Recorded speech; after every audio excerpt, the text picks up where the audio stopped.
Oke, fine. Kita nggak mencela pemerintah di terang-terangan. Oke. Udah dinasehatin pemerintah diam-diam, tersembunyi, empat mata.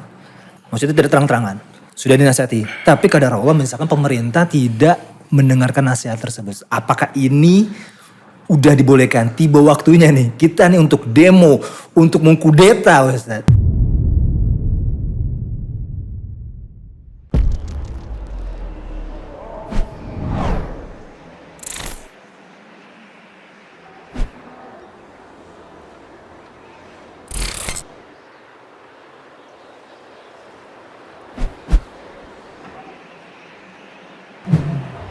Samase, it's different. Drabanian Stars. Nah, sok-sok menjiwai aja ceritanya kan. Emang boleh, Ustaz? Apa memang boleh nih tiba waktunya kita kudeta? Kok ini udah dinasihatin nih pelan-pelan nih? Boleh? Baik. Allah musta'an. Ya, barakallahu fiik. Islam itu nggak mendukung kekacauan. Oke. Islam menutup celah-celah pertumpahan darah. Antum bisa bayangkan nih bahwa jika hal tersebut terjadi, siapa korbannya? Masyarakat. Siapa korbannya? Muslim. Masyarakat kaum muslimin. Dan ini terjadi di banyak tempat gitu ya. Ketika pemimpin itu zalim, kemudian masyarakat merasa bahwa ini kezaliman yang harus dilawan, kezaliman yang harus dirubah, sehingga mereka memberontak, mereka berusaha untuk mengkudeta. Apa antum pikir pemerintah bakal diam-diam aja ketika dilakukan hal tersebut kepada pemerintahan yang sah? Ya akhirnya ratusan kaum muslimin tertumpah darahnya. Ya. Dan Nabi SAW mengatakan, la zawalul Ka'bah ahwanu indallah bil qatli rajulin muslim. Hilangnya Ka'bah itu lebih ringan bagi Allah daripada harus tertumpah satu jiwa dari kaum muslimin. Satu jiwa dibandingin Ka'bah hancur. Kaum muslimin ini lebih mahal. Sangat mahal harganya. Sekarang kita berbicara bukan dalam konteks membenarkan kezaliman. Ya. Na'udzubillah. Bukan dalam konteks membela pemimpin yang zalim. Na'udzubillah. Nggak ada orang yang sedikit berakal, dia nggak mungkin membela mereka. Ya. Tapi sekarang konteksnya adalah apakah itu mendatangkan maslahat atau tidak. Sekarang konteksnya adalah apa kata Rasulullah SAW tentang hal tersebut. Coba ya kita lihat, kita renungi apa kata Nabi SAW dalam kondisi seperti ini. Jadi teman-teman sekalian, kita berbicara betul-betul berdasarkan apa kata Allah dan apa kata Rasulullah SAW. Nabi SAW mengatakan, Innaha satakunu ba'di atharatun wa umurun tungkirunaha. Kata Nabi SAW, sesungguhnya setelah aku wafat nanti, ya, pemimpin-pemimpin akan ya mengambil harta yang bukan miliknya. Jadi dia berusaha untuk memperkaya dirinya dan menzalimi rakyat-rakyatnya. Ini yang maksud dengan atharah. Dan begitu juga kalian akan melihat perkara-perkara yang kalian ingkari dari para pemimpin ini. Maka sahabat-sahabat Nabi bertanya, ya Rasulullah, kaifa ta'muru man adraka minna dhalik, wahai Rasul, apa yang engkau perintahkan jika salah seorang dari kita mendapati kondisi seperti itu? Oke, kondisinya gimana? Pemerintahnya korupsi, ambil harta rakyat, dizalimi rakyatnya, dan hal-hal lain, kemungkaran yang lainnya. Apa yang harus dilakukan? Kata Nabi SAW, tu'addunal haqqal ladzi alaikum wa tas'alunallaha alladzi lakum. Kalian wajib untuk menunaikan hak yang harus kalian penuhi dan meminta kepada Allah hak yang tidak dipenuhi oleh orang lain. Oke. Paham antum? Ya.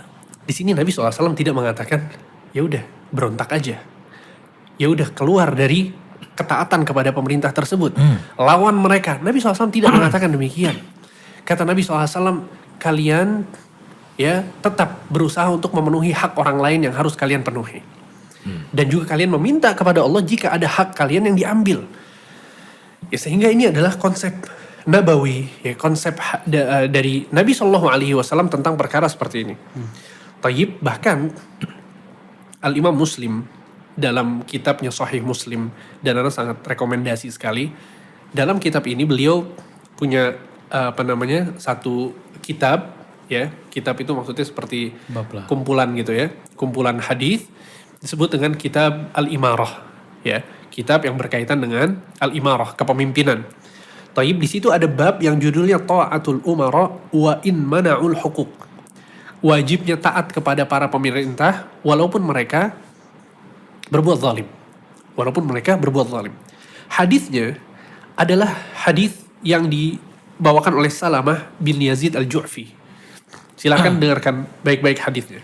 Salamah bin Yazid al-Ju'fi bertanya kepada Nabi SAW, "Ya Nabi Allah, wahai Nabiullah." Perhatikan pertanyaannya. Ara'aita in qamat alaina umara yas'aluna haqqahum wa yamna'una haqqana fama ta'muruna. Wahai Rasul, kalau ada pimpinan-pimpinan yang mereka meminta agar hak mereka dipenuhi. Akan tapi mereka tidak memenuhi hak kita.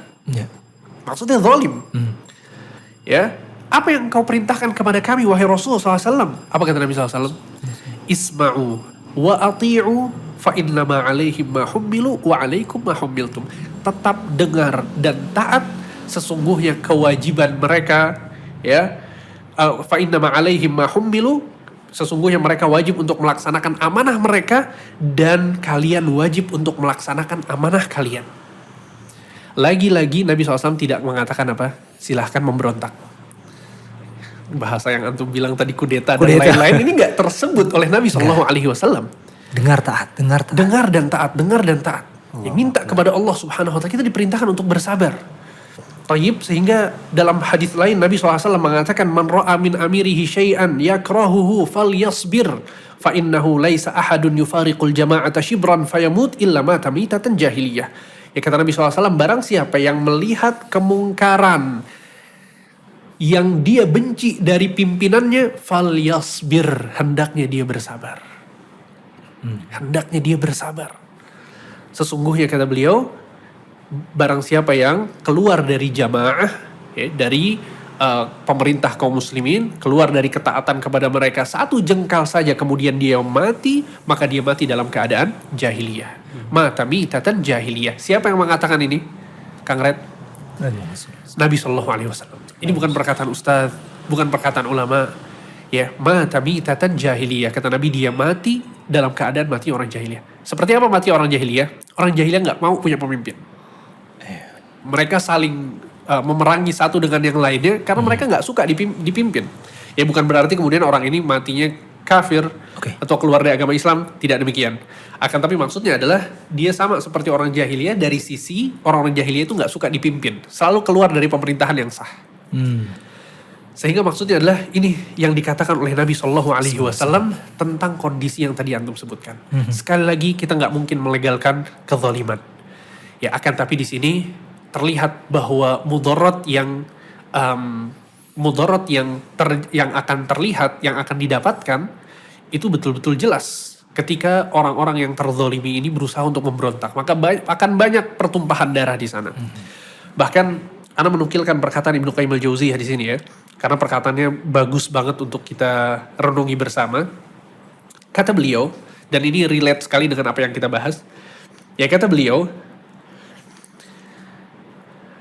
"Idza kana inkarul munkar yastalzimu ma huwa ankara minhu wa abghadha ila Allah wa rasulih fa innahu la yasughu inkaruh." Kata beliau, apabila mengingkari kemungkaran menyebabkan kemungkaran yang lebih besar serta kemungkaran yang lebih dibenci oleh Allah dan Rasulnya, maksudnya pertumpahan darah dan lain sebagainya, maka tidak boleh dilakukan. Tidak boleh dilakukan. Wa in kana Allahu yubghidhu wa yamqutu ahlah mithlul inkar 'alal muluk wal wulah bil khuruj 'alaihim fa innahu asasu kulli syarr wa fitnatun ila akhir hadzal dahr. Kemudian kata beliau, meskipun sebenarnya Allah membenci dan memurkai pelaku kemungkaran tersebut. Jelas-jelas ini kezaliman. Jelas-jelas ini adalah kemungkaran. Tapi tetap nggak boleh. Kenapa demikian? Kata beliau, diantaranya seperti mengingkari kemungkaran para raja dan penguasa. Dengan melakukan pemberontakan kepada mereka. Karena sesungguhnya perbuatan seperti ini sumber malapetaka dan musibah sepanjang zaman. Sekarang kehancuran-kehancuran yang terjadi. Banyak orang yang mati, pertumpahan darah, sebabnya karena ini. Kata beliau. Kemudian kata beliau, bahkan ya, waqad ista'dzana as-sahabatu Rasulullah sallallahu alaihi wasallam fi qitalil umara alladziina yu'akhiruna shalah an waqtiha Wa qalu afala nuqatiluhum faqala la ma aqamus shalah. Salah seorang sahabat telah memohon izin kepada Rasul sallallahu alaihi wasallam untuk memerangi para penguasa yang mengakhirkan sholat dari waktunya. Mereka berkata, wahai Rasul, tidakkah mereka kita perangi saja? Maka Nabi mengatakan tidak selagi mereka masih melaksanakan sholat. Dilarang sama Nabi SAW. Kemudian kata beliau, wa qala man ra'a min amirihi ma yakrahu falyasbir wa la yazza'anna yadan min ta'ah. Dan Nabi juga bersabda, barang siapa yang melihat pimpinannya melakukan sesuatu yang dibenci, hendaknya ia bersabar dan tidak melepaskan ketaatan. Ibnu Qayyim berdalil dengan hadis yang tadi kita sebutkan. Kemudian kata beliau, wa man ta'ammala ma jara 'alal Islam fil fitnanil kibari was-sighar ra'aha min idha'ati hadzal asl wa 'adam as-sabri 'ala munkar fatalaba izalatah fatawallada minhu ma huwa akbar. Maka barang siapa yang merenungi fitnah yang terjadi pada umat Islam, baik fitnah yang besar maupun yang kecil, maka itu terjadi disebabkan karena mengabaikan prinsip ini serta tidak bersabar terhadap kemungkaran penguasa, sehingga ia menuntut untuk melengsarkannya yang menyebabkan terjadinya kemungkaran yang lebih besar. Ya, kemudian kata beliau, dan ini subhanallah, ini lihat apa kata beliau di akhir nukilan ini, faqad kana Nabi SAW yara bi Makkah akbaral munkarat wa la yastati'u taghyiraha bal lamma fataha Allah Makkah wa sarat dar Islam azama ala taghyiril bait wa raddahu ala qawaid Ibrahim wa man'ahu min dzalika ma'a qudratihi alaih khasyata wuqu' ma huwa a'zam minhu. Ya, kata beliau, dan Nabi SAW telah menyaksikan di kota Makkah kemungkaran yang paling besar, namun beliau tidak mampu mengubahnya. Barulah ketika Allah membukakan kota Makkah dan menjadi negeri Islam, ya, kemudian beliau baru menghancurkan berhala-berhala yang ada di sana. Kemudian kata beliau, kemudian beliau bertekad untuk merubah bangunan Ka'bah untuk dikembalikan seperti pondasi Ibrahim. Namun beliau urung melakukannya padahal beliau mampu karena khawatir terjatuh pada mafsadat yang lebih besar. Jadi Nabi SAW ketika di Makkah itu dikisahkan dalam sebuah riwayat bahwa di Makkah itu ada 360 berhala. Ketika Nabi SAW di Makkah, di situ ada Abu Bakar, ada Umar. Ya. Kenapa dibiarkan? Oh iya. Apakah Nabi SAW melegalkan berhala-berhala itu? Tidak. Tapi kalau dilakukan akan ada kemungkaran yang lebih besar. Ya, sehingga maksudnya adalah bahwa ini konsep Nabi SAW dalam melihat, dalam mengajarkan kita dalam sebagaimana kita melihat kemungkaran yang dilakukan oleh pimpinan-pimpinan kita. Kita berusaha untuk menasehati mereka dengan cara yang benar. Kita berusaha untuk merubah kemungkaran tersebut dengan cara-cara yang benar. Akan tapi tetap, ya, kita sabar dan kita tetap mendengar dan taat kepada mereka. Baik, Ustaz. Berarti kita nggak boleh berontak, nggak boleh kudeta. Tapi gimana nih? Islam ada solusi nggak ketika ini kayaknya harus diganti nih? Boleh nggak kita mengajukan atau cara yang dibolehkan lah dalam syariat tuh menggantikan yang kayaknya ini zolim nih? Kita ada calon nih, gimana Ustaz? Ya, barakallahu fikum. Ya, itu mungkin cara kudeta ya. Cara kudeta, kudeta yang baik. Ala kulli hal, ya. Konsepnya tadi itu, dasarnya tadi. Yes. Ya. Dan kapan diperbolehkan khuruj atau mengganti, ya, kalau terlihat zalim dan lain sebagainya. Maka apa yang dikatakan Syekh Ibnu Utsaimin rahimahullahu taala yang juga memberikan syarat-syaratnya yang cukup ketat bagi kita. Beliau bilang, al-a'immah la tajuzu al-khuruju alaihim illa bi syurutin mughallazah. Gak boleh pemimpin-pemimpin itu kita khuruj dari mereka. Kita melepaskan ketaatan kita tidak mengakui mereka. Gak boleh itu terjadi. Bahkan sampai kudeta gak boleh itu terjadi illa bi syurutin mughallazah. Kecuali dengan syarat-syarat yang begitu ketat. Karena lianna adrar al-khuruj alaihim adha'af wa adha'afin ma yuridu haula'i min al-islah. Karena keburukan dari khuruj tadi, keluar dari pemerintah itu keburukannya akan berlipat-lipat dibanding maslahat yang mereka inginkan. Biasanya begini terjadinya. Ya. Nah, beliau bilang syarat-syaratnya adalah, mendengar nih syarat-syaratnya ini apa aja. Ya. Yang pertama, an na'lama ilma al-yaqin annahum atau kufran. Mengetahui dengan yakin bahwa orang tersebut melakukan perbuatan kekufuran. Harus yakin betul bahwa orang ini melakukan kekufuran.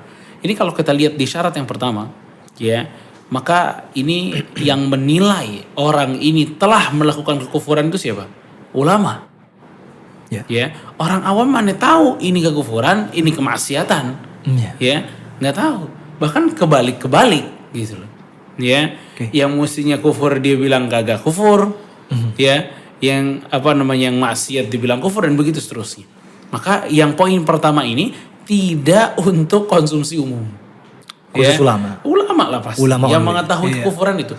Dan bukan hanya tahu bahwa perbuatan ini kufur, dia harus yakin betul. Ya, ulama ini harus yakin betul bahwa orang tersebut melakukan kekufuran ini. Ya. Ya.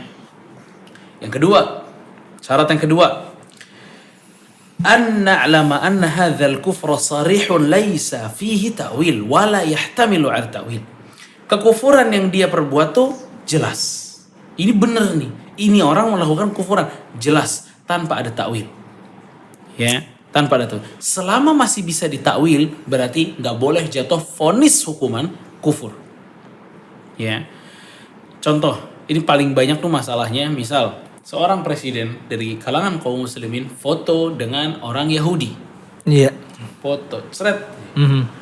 Wah, sama Yahudi nih. Mhm. Dia nggak bakal foto kecuali dia orang kafir juga. Innalillahi. Gitu loh. Ya, ya. Ini perbuatan ini yang dia lakukan foto dengan orang Yahudi, ini pertama bukan perbuatan kufur, Oke. ya kan? Ya. Yang kedua, ya, ini bukan perbuatan kufur yang jelas, yang masih banyak takwilnya itu kalau foto.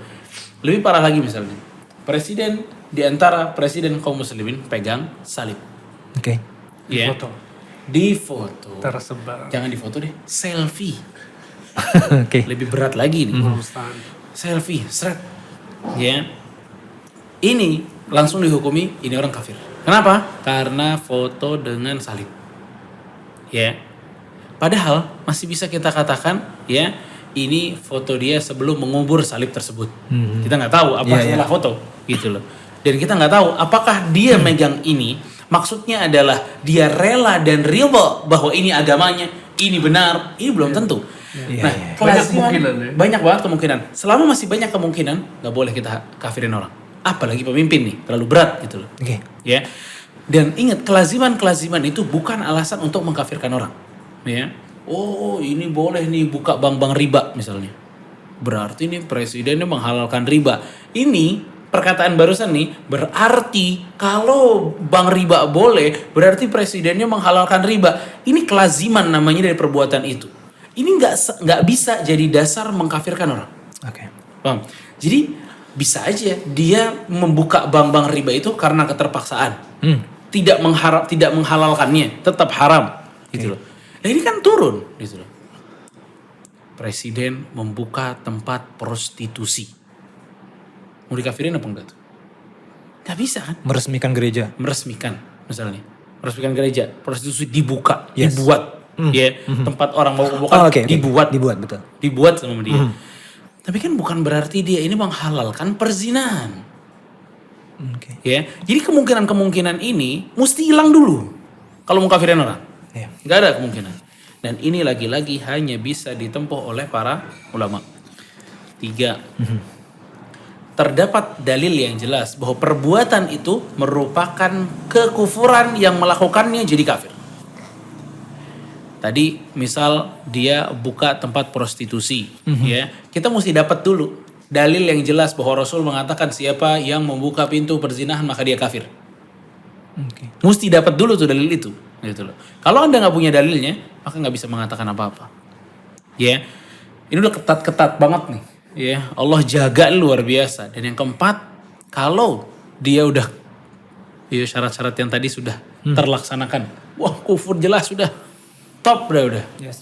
Tanpa keraguan, tanpa gubar, tanpa ada debu, ya, terang kufurnya seterang matahari. Ya. Tapi yang keempat, kudroh. Ya, kemampuan untuk menyingkirkannya tanpa ada pertumpahan darah bagi kaum muslimin. Mau diturunin nih, oke udah. Iya. Tapi nih cara nuruninnya gimana? Kalau Anda menurunkannya lalu mengorbankan puluhan ribu manusia atau ribuan manusia, bikin anak-anak kecil jadi pada yatim gara-gara ente, ya. Ente ini yang bakal bertanggung jawab di hadapan Allah. Kan jihad, Ustaz. Nah itu dia. Banyak fatwa-fatwa seperti itu yang kata Syekh Ibnu Utsaimin, kalau sampai tertumpah darahnya, ya, Ya. sampai tertumpah darahnya, dialah orang-orang yang berfatwa ini yang bertanggung jawab nanti di hadapan Allah, gitu loh. Maksudnya perkara kemampuan itu benar-benar mesti diukur. Betul. Mesti diukur banget. Ini udah pas apa belum? Caranya gimana? Semua mesti diukur gitu. Makanya Islam itu tidak membawa konsep kecuali konsep kedamaian. Bukan perpecahan, bukan keributan, bukan tumpah darah, bukan. Ya, hatta masalah ini gitu. Ya, hatta masalah ini. Nabi SAW tadi disebutin, ya. Nabi SAW, wah semuanya mau ngomong la ilaha illallah susah. Dulu mau ngomong la ilaha illallah susah. Mau baca Quran digebukin, ditonjokin segala macam gitu loh. Sesulit itu, tapi Nabi SAW tidak kudeta siapapun. Tidak ngajak Umar, tidak ngajak Utsman, tidak ngajak Abu Bakar. Sikat aja nih. Kuras-kuras kita sikat aja. Kan enggak kan? Karena khawatir justru akan lebih parah gitu loh. Tadi yang dijelaskan Ustaz Hamdi, ini yang mesti difikirkan di syarat yang keempat. Oke. Mafsadahnya gimana, maslahatnya gimana. Dan ini semua yang ngukur adalah ahlinya. Di antara para ulama ahlus sunnah wal jamaah. Ya. Masalahnya yang muncul ini kadang-kadang yang suka gini-gini justru bukan yang mateng gitu loh. Justru kita lihat ya tadi hadis-hadis Nabi SAW suruh sabar, suruh mendengar dan taat, suruh sabar, suruh mendengar dan taat. Karena memang jelas gitu loh bahwa ada mafsadat yang sangat besar di balik dari pemberontakan, di balik dari kudeta itu ada mafsadat yang sangat besar. Makanya hadis-hadis tentang mendengar dan taat sabar itu banyak banget gitu loh. Sebagaimana yang tadi disebutkan. Nah, makanya apa? Ini kan apa namanya? Kalau seseorang nggak punya ukuran, salah dalam mengukur masalah ini, khuruj dan kudeta dan lain sebagainya, itu sama aja dia ngasih lehernya dia dan lehernya kaum muslimin untuk dipenggal. Oh, Iya dong, sama aja. Karena salah langkah. Bro, ente lawan siapa ya? Ente lawan yang punya tank, yang punya pesawat, yang punya pasukan, ente lawan dia gitu loh. Jadi mesti bener-bener ya, syarat-syarat ini perlu dilihat lagi gitu. tapi segitu ketatnya ada aja, wah ini udah masuk semua nih syaratnya, serbu, ada aja nggak gitu Ustaz? Nah, itu dia. Yang menentukan itu mesti orang Tanggung bener. jawab itu tadi Ustaz. Dan itulah maksudnya sekali lagi ya bahwa kita berbicara tentang hal ini berangkat dari dasar agama yang sangat kuat gitu loh. Betul. Ini hadis-hadis Nabi SAW sangat banyak tentang hal ini. Bahkan ya para ulama itu memasukkan pembahasan ini di kitab-kitab akidah. Oh. Padahal kan hubungan antara rakyat dengan pemimpin, kemudian masalah ini kan masalah siasah syariah ya. Iya. Dia masuk ke ranah fikih. Politik ya. Kenapa kok disebut ini di buku-buku akidah? Antum tahu kenapa? Kenapa sih? Karena khilaf di antara ahlus sunnah dengan ahlul bid'ah dalam perkara ini sangat kuat sekali. Oke. Ya, sehingga di antara ciri ahlul bid'ah adalah orang-orang yang suka mengekor hawa nafsu adalah dengan memberontak kepada pemimpin-pemimpin mereka. Oke. Ya sehingga dimasukkan dalam ranah kitab-kitab akidah. Kemudian sedikit Anda mau mengomentari yang Antum bilang kan jihad ini. Nah, Ustaz. Ini terlontar ya karena memang ada hadis dari Nabi SAW. Nabi SAW mengatakan afdhalul jihad kalimatu haqqin 'inda sultanil jair. Sebaik-baiknya jihad adalah ya kalimat yang hak yang disampaikan kepada pemimpin yang zalim. Hadis ini sahih. Tidak ada masalah. Yes. Akan tapi yang jadi masalah sebagian orang salah memahami hadis ini. Lihat itu jihad. Kita mengingkari pemimpin. Ya akhi Nabi SAW di sini mengatakan kalimatu haqqin, kalimat yang hak inda sultanil jair. Di hadapan pemimpin yang zalim. Ada kata-kata inda di situ. Okay. Inda dalam bahasa Arab itu berarti sedang berada bersamanya. Faham tuh? Bukan di jalan-jalan. Tata cara yang tadi disebutkan tadi masuk dalam situ yang tadi. Betul. Oke. Maksudnya dia ketemu sama si Iya, pemimpin iya. tersebut Iya, gitu loh. iya, Itu iya. dibolehkan memang. Kalau Secara kita ketemu, langsung lah ya. ya secara langsung, face to face kita ngomong sama dia, nggak masalah. Katakan apa yang kita ingin katakan. Nasihati dia nggak masalah. Paham ya? Sehingga ini adalah dalil afdhal jihad, sebaik-baik jihad. Ya, kalimat yang hak kita sampaikan di hadapan si pemimpin tersebut. Relate sama yang cara-cara Betul. menasihati. Tadi kita sebutkan nih bahwa Iya, caranya iya, iya. adalah bahwa falyakhudh biyadihi wal yakhlu bih kata Oke. Nabi SAW. Pegang tangannya, kemudian berduaan bersamanya. Ya baru kemudian sampaikan nasihatnya. Di situ ketika seseorang berduaan sampaikan apa adanya. Iya. Dan nggak boleh seseorang yang di hadapan pemimpin kemudian dia berkhianat dengan bermanis-manis lidah dengannya nggak boleh. Lah iya. Betul. Kalau kita di hadapan dia, ingkari kemungkarannya. Sampaikan apa yang ingin kita sampaikan. Jangan kemudian di hadapan dia kita bermanis-manis lidah Iya. seakan-akan depan masyarakat galak Garang. banget sama pemerintahnya. Begitu depan pemerintah terus nggak ngomong apa-apa gitu loh. Tapi kalau pegang tangannya banting gak boleh juga Ustaz ya? Dan ini memang perlu banget dijelasin gitu ya. Banyak orang menganggap tokoh masyarakat itu, pahlawan masyarakat itu adalah yang berani koar-koar tentang keburukan pemerintah. Gitu loh. Iya. Ini salah gitu loh. Kesannya suara rakyat. Suara rakyat dan dia pahlawan rakyat gitu loh. Padahal enggak. Sekarang kalau mau dibalik ya, kenapa nggak pernah bawain hadis-hadis yang Ustadz Hamdi bawain? Ya. Jadi pahlawan untuk rakyat, tapi jadi pengkhianat untuk pemerintah. Ini kan juga nggak boleh. Betul. Paham nggak? Kalau mau jadi pahlawan untuk kebenaran. Ngomong sama pemerintah yang benar, ngomong sama rakyat juga harus benar. Nice. Paham nggak? Jadi kenapa mesti pada saat sama rakyat itu berasa bersama dengan rakyat? Apapun yang terjadi. Oke. Ya, kami bersama Anda. Ya. Gila sama pemerintah nggak adil. Ini kan nggak boleh juga. Dengan hadis-hadis itu nggak boleh juga. Jadi maksudnya tuh banyak memang masyarakat tuh menilai pahlawan, pemberani, ulama yang top, yang bagus itu yang berani koar-koar tentang keburukan pemerintah. Dengan alasan hadis itu, gitu loh. Pertama pemahamannya salah, dan yang kedua sebenarnya dia nggak segitu pahlawannya untuk masyarakat. Karena yang pahlawan masyarakat itu berani menyebarkan kebaikan dan menjelaskan kebaikan, kebenaran di depan masyarakat juga. Masya Allah. Baik, kita sepakat ya. Kita tuh nggak ada yang pengen lah mempunyai pemerintah yang zalim. Semua negara nggak pengen punya pemerintah yang zalim. Mimpinya nggak pengen. Iya. Jadi bagaimana untuk mendapatkan pemimpin yang bertakwa, soleh, semacam Abu Bakar, Umar, ya kan? Mimpi semua lah. Baik, ya kita pengen banget seperti itu. Dan sekali lagi bahwa kita nggak melegalkan kezaliman. Betul. Kemudian kita juga nggak buta gitu loh. Ya. Kemudian penjelasan ini kemudian menjadikan kita melihat pemerintah baik-baik saja. Menjilat sama pemerintah. Sekali enggak. Yang hak, yang batil. Yes. Ya tapi sekarang yang kita bicarakan adalah apa yang harus kita lakukan. Kan gitu. Ini hadis-hadis yang disebutkan juga begitu. Sahabat-sahabat bertanya kepada Nabi SAW, wahai Rasul, ini orangnya seperti ini, seperti itu, seperti ini, seperti itu. Sampai Nabi SAW tadi mengatakan, qulubu syayatin fi juthmani ins. Ya. Ya. Hatinya setan, badannya manusia. Tapi sama Nabi SAW tetap disuruh mendengar dan taat. Ya. Bukan berarti Nabi SAW sedang menjilat. Na'udzubillah min dzalik. Enggak gitu loh. Ya. Tapi konsep treatmentnya seperti apa, caranya seperti apa.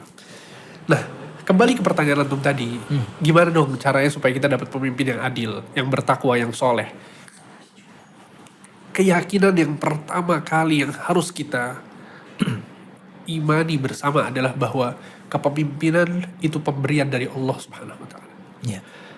Allah Subhanahu wa taala berfirman dalam surat Al-Imran ayat 26, "Qulillahumma malikal mulki tu'til mulka man tasha wa tanzi'ul mulka mimman tasha wa tu'izzu man tasha wa tudhillu man tasha biyadikal khair innaka ala kulli syai'in qadir." Kata Allah Subhanahu wa taala, katakanlah wahai Muhammad, ya Allah, raja dari seluruh raja. Engkau memberikan kerajaan kepada orang-orang yang engkau kehendaki. Dan engkau akan mencabut kerajaan atau kekuasaan dari orang-orang yang engkau kehendaki. Engkau memuliakan orang-orang yang engkau kehendaki. Dan engkau menghinakan orang-orang yang engkau kehendaki. Biyadikal khair. Ya, kebaikan seluruhnya ada pada tanganmu. Innaka ala kulli syai'in qadir. Sungguhnya engkau mampu untuk melakukan segala sesuatu. Maksudnya adalah bahwa ketika kita tahu bahwa ternyata kepemimpinan itu diberikan oleh Allah Subhanahu wa taala, maka kita harus merujuk apa kata Allah Subhanahu wa taala. Seperti apa caranya agar kita bisa mendapatkan kepemimpinan yang baik. Allah berfirman dalam surat An-Nur ayat 55. Perhatikan ayat ini baik-baik. Allah berjanji dengan janji-janji yang sangat indah, yang sangat besar untuk kita.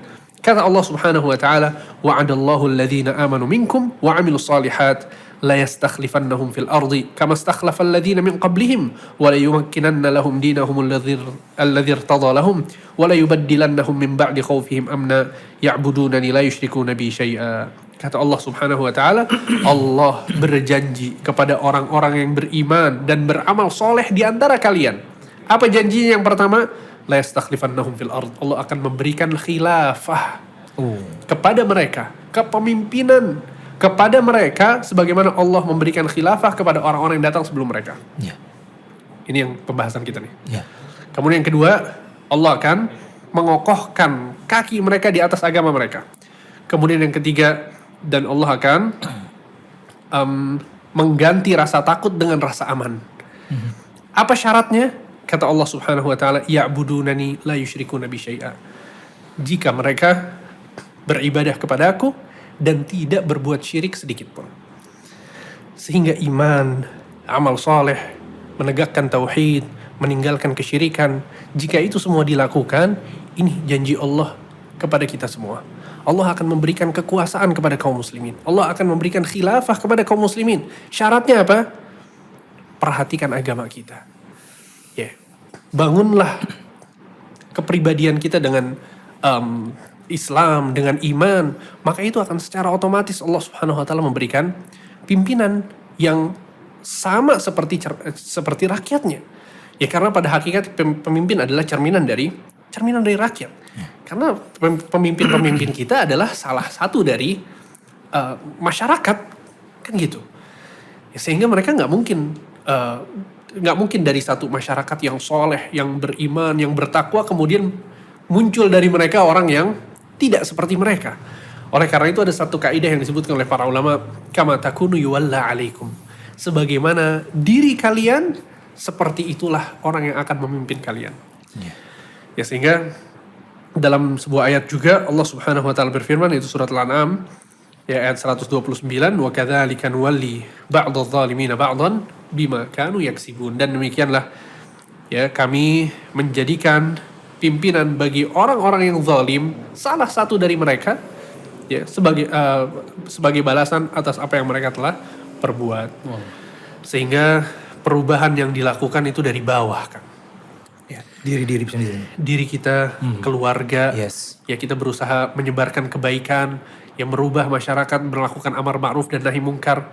Ya, dan ini yang dilakukan oleh Nabi Shallallahu Alaihi Wasallam. Nabi Shallallahu Alaihi Wasallam beliau di Makkah 13 tahun, beliau nggak berkutat dalam masalah, nggak terus masuk ke parlemennya orang-orang Quraisy, kemudian berusaha untuk melengsarkan mereka. Yeah. Nabi Shallallahu Alaihi Wasallam berdakwah sampai 3 tahun pertama. Nabi SAW dakwah sirriyah, ya berdakwah secara diam-diam. Yang mengikutinya adalah orang-orang yang sebagiannya adalah budak Bilal bin Rabah, ya dan lain sebagainya. Sehingga maksudnya adalah bahwa nggak bisa kita kemudian serta-merta mau merubah orang yang ada di pemerintahan. Kita mengingkari kemungkaran, sampaikan kebaikan kepada mereka. Ingkari kemungkaran yang mereka lakukan dengan cara-cara yang sudah kita bahas, akan tapi tidak kemudian dengan melakukan pemberontakan dan lain sebagainya. Baik, dan juga berarti harus mendoakan ya Ustaz Muhammad ya? Betul banget.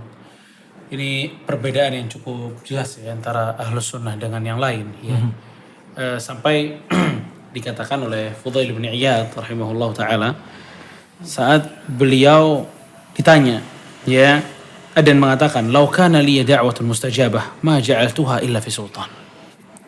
Kata Fudail bin Iyad, kalau saya dapat kesempatan punya satu doa yang pasti Allah bakal kabulin, saya akan jadikan doa saya ini kepada atau untuk pemerintah agar pemerintah ini baik. Ya. Orang-orang bilang, ya Aba Ali, fassir lana hadha. Apa maksudnya? Kok kalau kamu punya satu doa yang manjur banget itu, kok justru dikasih ke pemerintah doanya? Kenapa nggak ke diri kita atau keluarga kita? Iya, betul. Kata beliau, ya, idza ja'altuha fi nafsi lam ta'udni wa idza ja'altuha fi sultan salaha fa salaha bi salahihi al-ibadi wal bilad. Kalau saya buat diri saya aja, ya kebaikan cuma saya aja yang dapat. Iya, pribadi aja. Tapi kalau saya doakan pemerintah nih, pemimpin saya, maka kebaikan dia akan berpengaruh kepada seluruh rakyatnya dan negaranya. Wah, manfaat. Masya Allah. Ini jawaban Luar biasa. dalam banget gitu loh. Dalam banget. Ya sekarang ya ini gaya Ahlus Sunnah ya. Bahkan Al-Imam Al-Barbahari mengatakan wa idza ra'aita ar-rajul yad'u 'ala sultan fa'lam annahu sahibu hawa. Kalau Anda melihat ada seseorang kerjaannya nih doain buruk buat pemerintah. Fa'lam, ketahuilah dia itu pengikut hawa nafsu. Oke. Ya, pengikut hawa nafsu. Makanya subhanallah ya. Ini konsep Ahlus Sunnah yang begitu besar dari Fudail bin Iyad ya. Dan pada saat kita mendoakan pemerintah ya, itu kita banyak faedah yang kita dapat sebenarnya. Ya, banyak faedah yang kita dapat. Salah satunya adalah kita mengamalkan apa yang telah Rasul katakan. Ya. Ad-dinu nasihat. Agama itu adalah nasihat. Salah satunya kepada siapa? Pemerintah. Kata Imam Nawawi rahimahullah ta'ala, salah satu caranya adalah an yud'a lahum bisalah. Kita doakan kebaikan bagi mereka. Ya, walaupun pemerintahannya zalim, justru doa kita dibutuhkan. Ya. Gitu loh. Ya, ini masalahnya emang kita kebanyakan koar-koar, nyebut sekali juga nggak pernah gitu, dalam sujud kita nggak pernah, dalam sholat kita nggak pernah gitu loh. Ya, kita sama sekali udah melupakan kebaikan pemerintah, padahal kebaikan dini sangat berpengaruh kepada kita semua. Imam Ahmad waktu lagi kasus-kasus itu kan Penjara. di rumahnya, udah di rumahnya. Ya, rumahnya pernah dikepung Oke. sama orang-orang. Ya, gara-gara ya ucapan dia bahwa Al-Quran itu perkataan Allah dan seterusnya lah. Sampai orang-orang tuh mendesak Imam Ahmad, ya, mendesak Imam Ahmad. Namun Imam Ahmad rahimahullah, beliau mengatakan, inilah ad'u lahu. Sesungguhnya aku kerap mendoakan pemimpinku. Bitaufiqi wassadad, agar selalu mendapatkan taufik dan kebenaran dari Allah Subhanahu wa taala fil laili wan nahar, siang malam, kata Muhammad. Wa ara dzalika wajiban alai, dan saya melihat ini kewajiban bagi saya mendoakan pemerintah agar lebih baik. Kasusnya dia loh ini, ya, dia udah dihabisin dari kanan kiri atas bawah itu, ya. Makanya ini apa namanya, suatu hal yang penting untuk kita lestarikan, ya. Biasakan doakan apa? Pemerintah. Ya, biasakan doakan pemerintah, karena ini juga kayaknya atau ya, karakternya Ahlus Sunnah wal Jamaah. Masya Allah, brothers and sisters, Ustadz Muhammad, Ustadz Hamdi, Masya Allah, ini mudah-mudahan ya teman-teman kita tuh nggak ada lagi lah niat sekecil apapun untuk berontak lah ya. Jangan deh, ini jauh banget dari konsepnya Ahlus Sunnah ternyata. Ini ternyata konsepnya pengekor hawa nafsu. Anggrek. Ustadz, Nat? Kita TR Talks ini 79 episode. Yes, sekarang. Mungkin banget Ya. dari episode 1 sampai 78 disetujui sama dia. Tapi banyak orang begitu kita ngomongin ini Kelar, nggak boleh. nggak mau dia. Ngomongin zina, gue setuju. Nggak boleh. TR bener nih, TR bener nih. Ini Ustadz bener nih, zina nggak boleh, ya. Oke. Ngomongin ini nggak boleh, gue setuju nih. Oh, pemerintah nggak boleh di demo, gue nggak setuju nih. Lihat, ini ada nih manusia-manusia yang kayak gini. Dia mau ambil agama yang sesuai dengan dirinya aja, Nah, oke. yang dia mau terima aja. Masalah-masalah seperti ini banyak yang panas kupingnya, nggak sanggup dengernya, ya. Nggak setuju di bagian ini, nggak setuju di episode ini doang gitu, ya. Terus setelah setuju, dan ini nggak boleh dalam beragama cara seperti ini. Itu mesti terima mau nggak mau gitu Iya, kan. dan alhamdulillahnya semua yang dikatakan Ustadz ini dari ada dalilnya, Al-Quran, Sunnah, dan hadis-hadis sahih Ustadz, insya Allah Ustadz.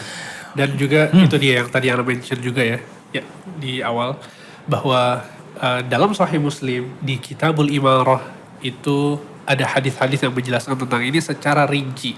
Bahkan Syekh Sulaiman Ruhaili pernah bilang bahwa seakan-akan Nabi SAW itu mendengar syubhat-syubhat tentang masalah ini di zaman sekarang. Masya Allah. Karena setiap syubhat ada hadis yang membantahnya. Allahu Setiap Akbar. syubhat ada hadis yang membantahnya. Ini pemimpinnya zalim. Ustadz, ini pemimpinnya zalim. Masa kita diamin sih? Ada hadisnya. Ada kata Nabi, badannya badan manusia, hatinya hati setan, kata Nabi. Qulubuhum syaitin fi juthmani ins. Maksudnya taat gitu. Nabi memberikan satu sifat yang sifat ini nggak kepikiran di kita gitu. Kita nggak kepikiran bahwa presiden hatinya hati setan, badan manusia. Nggak kepikiran, tapi Nabi sebut. Nabi untuk menggambarkan kepada kita betapa buruknya pemimpin tersebut. Kemudian sahabat ini bertanya apa yang harus dilakukan. Kan mungkin Isma. pikiran kita, oh berarti ini sih kita Berontak nih, setan. ternyata Sikat, kata Nabi Pak. Isma wa ati, dengarkan dan taat. Dan di tambahan faedah, di jek panjang.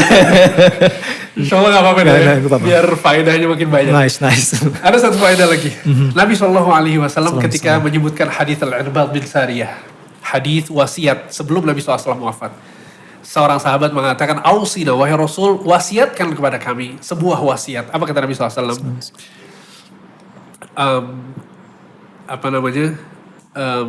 Usikum bitaqwallah was-sam'i wat-ta'ah. Aku wasiatkan kepada kalian agar bertakwa kepada Allah dan mendengar dan taat kepada pimpinan. Wa in ta'ammara 'alaikum 'abdul habashi, walaupun yang jadi pimpinan kalian adalah seorang hamba dari Ethiopia. Budak ya. Budak dari Ethiopia.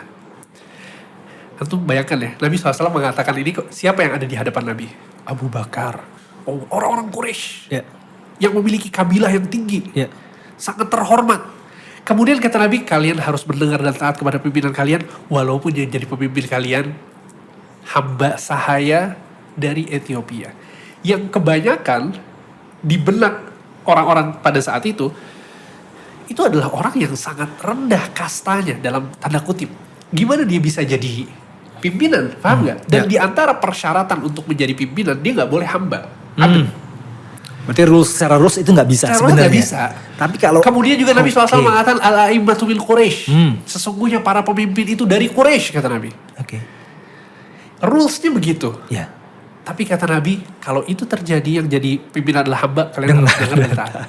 Maksudnya adalah para ulama mengatakan bahwa Nabi SAW ingin menggambarkan kepada kita. The worst ya. Akan datang nanti suatu zaman, si pemimpin gak ideal. Oke. Gak ideal sama sekali. Gak sesuai Kita tahu dengan bahwa ini rulesnya. seharusnya bukan dia, paham Iya, nggak? iya. Tapi kata Nabi, kalau itu terjadi, hamba sahaya yang jadi pimpinan kalian wajib mendengar dan taat. Masya Allah.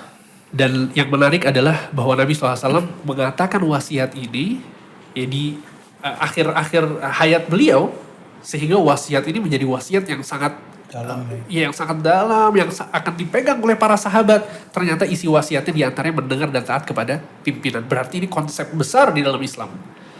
Gitu. Jadi Ana yakin episode ini gak akan menjawab seluruh pertanyaan ya. Ya. Jadi tetap harus baca buku. Kajian-kajian. Dengar Kajian kajian rutin. lain ya, Betul. supaya lebih lengkap lagi penjelasannya. Dan setidaknya ini menjawab sedikit-sedikit subhat-subhat yang ada saat ini. Mudah-mudahan. Apalagi semangat-semangat anak muda yang turun-turun ke jalan dan lain-lain segala macamnya. Dan pada intinya brothers and sisters, kita harus taat kepada Allah, taat Rasul dan ulil amri pada hal yang ma'ruf. Dan jangan lupa mendoakan pemimpin. Kapan terakhir Anda mendoakan pemimpin? Kita nggak pernah tahu nih, seluruh Indonesia mendoakan, seluruh dunia lah mendoakan pemimpin. Satu diijabah oleh Allah Subhanahu Wa Taala, pemimpin kita menjadi orang yang soleh. Masya Allah. Masya Allah. Insya Allah kita akan ketemu lagi di Raban yang Stock episode berikutnya. Wassalamualaikum warahmatullahi wabarakatuh. Waalaikumsalam warahmatullahi wabarakatuh.